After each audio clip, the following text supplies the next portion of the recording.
oh boy, biker in the road. Biker in the road, car swerving, geez. Trailer's hooked up. I'm headed over to pick up Oliver's Fairmont. It's got a big turbo LS in it that me and my buddy Peter from Green Mountain Customs did up last season. Getting that thing brought over to the shop because now I got to start transitioning into car work and automotive things. This guy's really going for a pass right here on the hill. All right, love that. Anyway, got to do some exhaust work on this thing. A little bit too loud, allegedly. So, some exhaust stuff coming up on that. General check over, put some miles on it last year. We made a few passes at the drag strip. 4 passes total off the trailer, 4 workups, 998 at 148. So runs pretty good off the foot brake, but we're trying to work on some more stuff and keep improving every time we go out. So I'm a little bit worried whether or not the car is actually going to fit in this, Mission All Sport trailer. It's mainly designated as my snowmobile trailer, but bought it with the purpose that I can put a car in it, midwinter or tail end of the season when the roads are still covered in salt and stuff like that, and move something around if I need to. That said, 18-foot box plus the V car, according to Google, bumper to bumper is 196 inches. So according to that, it should fit, but can't say for sure till we get it in there. Just see if it starts first. Now that I came over and did the big diagnostics.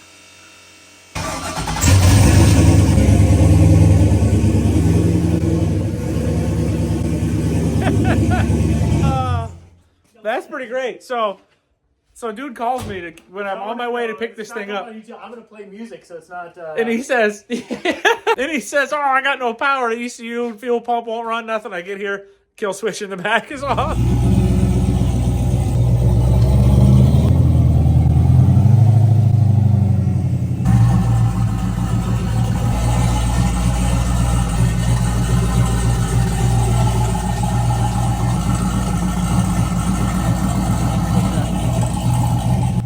Looking off, plenty. Woo! Woo! Oh yeah.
Going over the hot rod quick here, looking things over after I got it out of the trailer, back from over at storage.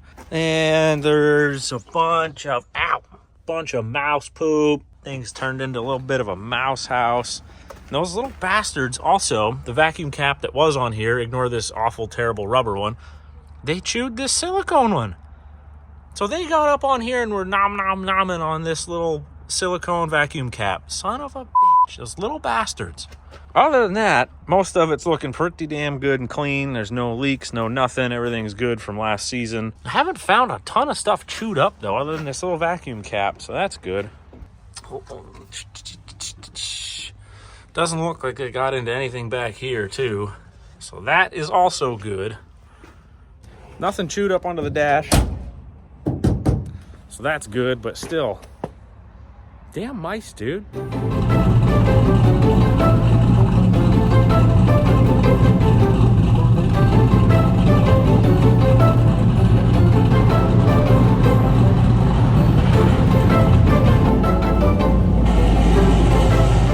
Fairmont is now on the lift, and the main purpose for it coming in this go around is that we're redoing some of the exhaust stuff. I think I mentioned it before, but if not, I'm going to do it now. That way I can cut in and explain what we got going on here. Essentially right now it comes right off the turbo to this fender dump. Wastegate is tied into this one right here. Pretty loud. I guess some neighbors aren't too thrilled, and the police have already kind of been like, hey, we don't want to see this thing around until it's quiet.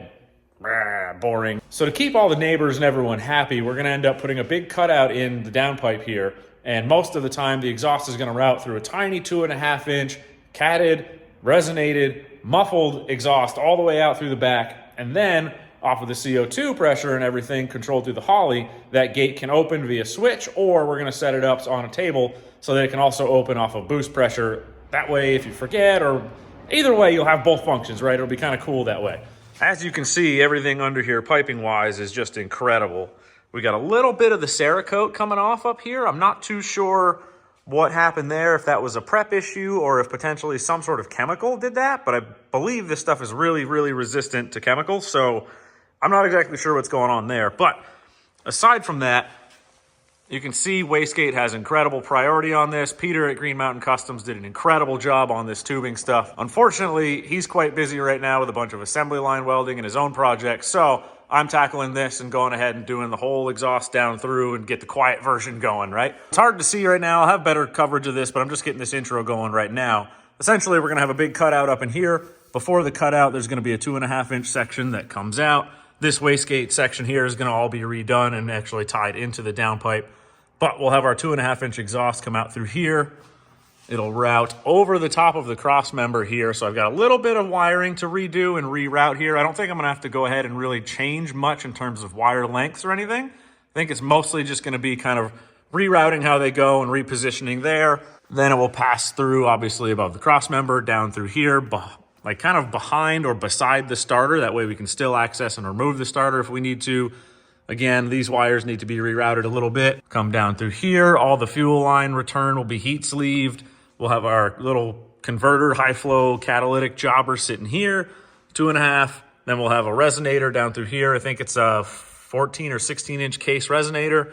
Continue on with our 2.5. And then we're gonna have a Borla XR1 series oval case muffler kind of in here. It's kind of a smaller oval, but still should fit in here. Again, all heat sleeve along here. And then we will probably, to begin with, just dump it right in front of the axle. But I've been looking at it and I think I could snake 2.5 up through. With the full length 2.5, we would end up losing the ability to retain the sway bar. It could all still sit up in here, but we wouldn't be able to put the links on. So we could basically just make two setups, one with a turn down right here, put a V-band at the end of the muffler, I have a turn down here, and then the other section could be the whole tailpipe to go and route it out through there. We'll see when we get to that point. But that's kind of the basic rundown of this thing right now and why it's in. Hopefully, this will be a pretty cool project that a lot of you will like to follow along with. We built this thing last year, took it up to Naperville drag strip in Canada, and first run off the trailer, we ran a 10.8, 10.5, 10.8, I think. I think it was 10.8 off the foot brake, super slow, just rolling out into it. 4 workups on the tune, and we ended up running 9.98 at 148, I believe it was. All right, round out this little intro video on the Fairmont quick. I'm just gonna go ahead and do an oil change on it. I don't have the exhaust material in hand, should be here in the next couple days. So just to kind of keep busy, I'm gonna disassemble some stuff, change the oil. Actually, we're gonna change the oil, start it up, do all that whole check procedure, and then start pulling some stuff off. But that'll be part of the whole exhaust video. Since this thing is just a basic junkyard SBE, it's an LY6, $535, pulled it apart, cleaned everything up. Ring gaps and rod bearings and all that stuff are still stock. SBE, right? Stock bottom end. Heads are cleaned, all that fancy stuff, cam, yada, yada, yada. But still, basic cheap engine. We're not getting crazy with oils and stuff like that. We're just running this really simple Amalie 5W40 synthetic. It's their XLO line. It's technically a diesel oil, but it is gasoline engine rated, so it doesn't, at higher RPMs, it doesn't froth and things like that. I've had extremely good luck with this stuff. It's cheap. It's like $40 or something like that for a gallon of it. Works great for this type of stuff. So that's what we're running.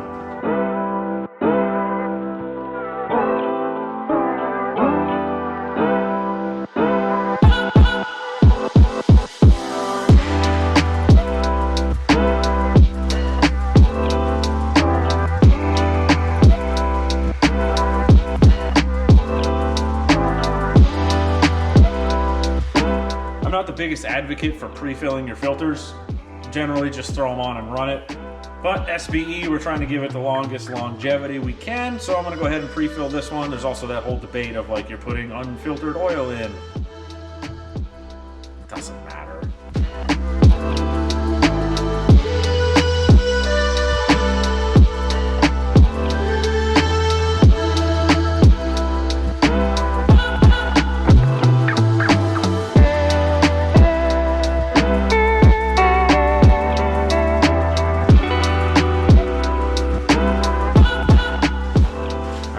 see if I make a big old mess with this or not. Probably gonna. Oh, not so bad, not so bad.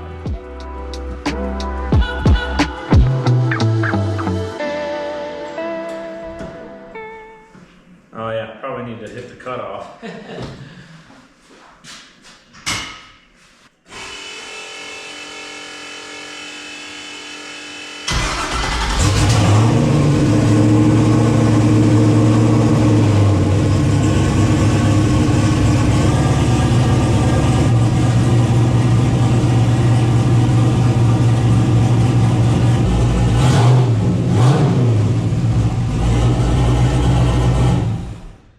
The towel is simply just to keep the exhaust from blowing stuff all over the wall. We got about 5 quarts in it. It should take 6, give or take.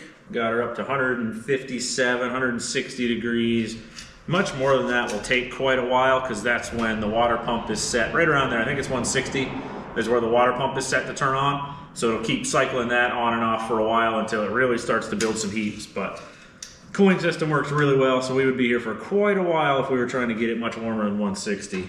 So even though our coolant temp is at 160, obviously oil's not going to be that hot, but we are close enough to get a ballpark of where we need to be.